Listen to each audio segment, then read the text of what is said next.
So this was the design brief, description of a lurk, what the considerations were, some sketches, and then a proposal with a final drawing showing the storage and the knot.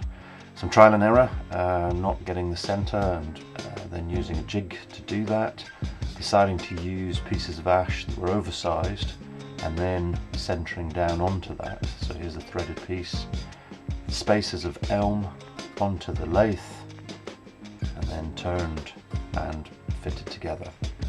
Here's a jig doing the Celtic knot. That's the first cut. Nice and straight. And then here's that end piece, so one part threaded, spaces of elm, just dry fitting at the moment. That goes on the end.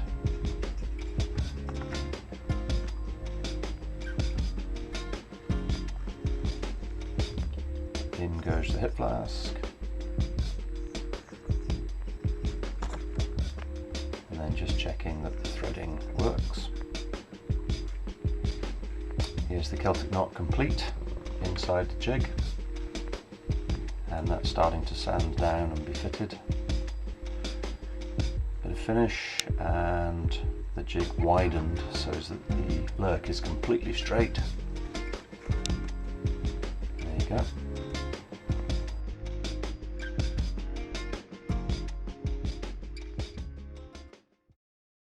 Okay, here we are. This is it all finished. What we've got is 2 holes, and then this end you slot in the hip flask.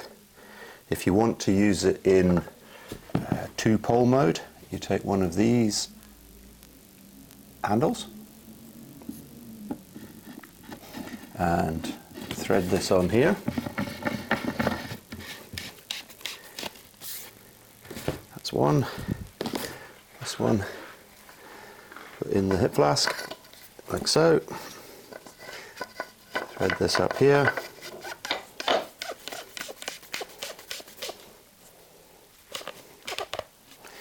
And that's you in ski pole mode with a tip at the bottom. If you want it in lurk mode, you take these off.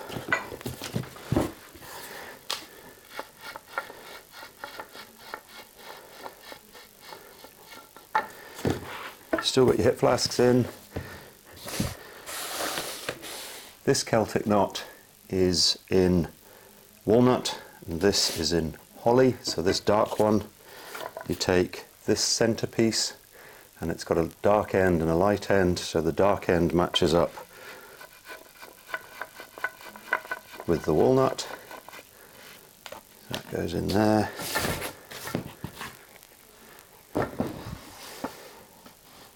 Thread these together like so.